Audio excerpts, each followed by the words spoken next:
But double checking your facts is always a really good idea, and it comes from a form of humility that is actually makes you smarter. So when you're watching these debates, don't think because somebody has a PhD in something that they're right, because often they mess up the idea by just not using common sense.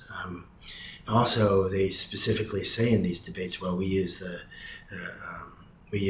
scientific method or the other methods, and you need to watch that, because the Socratic Method, for example, basically you can use the Socratic Method and still miss common sense.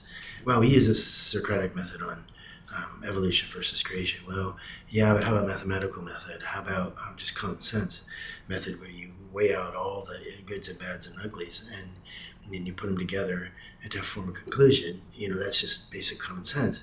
And so they do that in physics too. You'll see where they're talking about the string theory. When you analyze it, the string theory, to be right, has to say some things that are way out of probabilities, and so, or reasonable probabilities. And so it's kind of interesting that you see that in everyday life, in everyday debates, everything understood.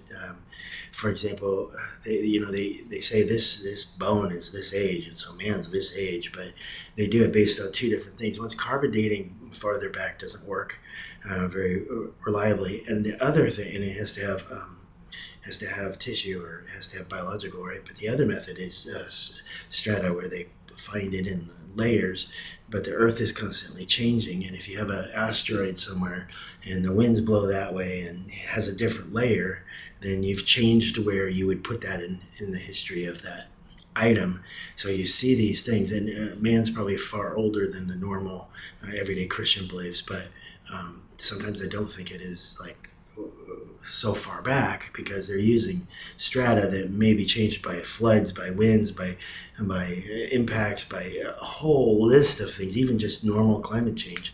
And then you find the similar ideas in different strata in different places. So it's like, okay, so I guess they could put it in a database and find out what the average is, but averages always don't work either. So to say in a specific place that a certain thing is a certain age is just lacks common sense. So of the two ideas, I'm just going to say it again. So the two ideas, the Dunning-Kruger effect, where you overestimate your knowledge and abilities, and then the imposter effect, where you underestimate or question your possibilities. The better one is a humble look at science, and there are people who do that. And so some just say, I don't know for sure, but this is what I think, and that's a more honest view of these issues.